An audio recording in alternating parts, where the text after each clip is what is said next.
Кырк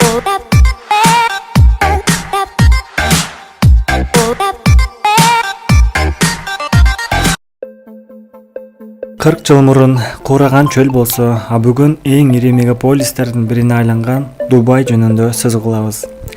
Эң ысык шаарлардын бири саналган Дубайда курулуш иштерин жүргүзүү кыйын болуп көрүнүшү мүмкүн. Бирок инженерлер буга карабастан эң бийиктелген имараттарды куруп келишет.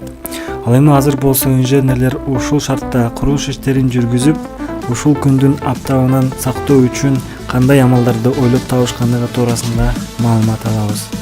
Дубай. Таңкы саат 8, күндүн ысыктыгы 38 градуска барабар. 2 миллион тургуну бар дубайлыктар күндүн ысыктыгынан көп кабатыр алышпайт. Аларды ысыктан коргоочу технологиялар тынымсыз иштеп турат. Бийиктиги 800 метрден ашкан Бурдж-Халифа дүйнөдөгү эң узун имараттардын бири.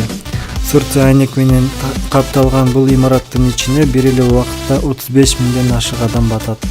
Ушунча адам кантип күндүн аптабынан сактанышат? Жолу мындай. Күнүнө 700 миң литр суу жалгыз ушул имарат үчүн жумшалат.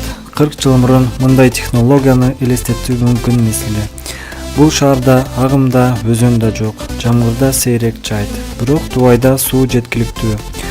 Геологдор изилдөөлөрдөн кийин Аравияны чөл эмес экенин айтышты. Мына бул тоолор бир кездери суунун астында болгон. 2 миллион жыл мурун Аравия өлкөсүндө бороон жамгыр болуп, суулар өтө көп болгон.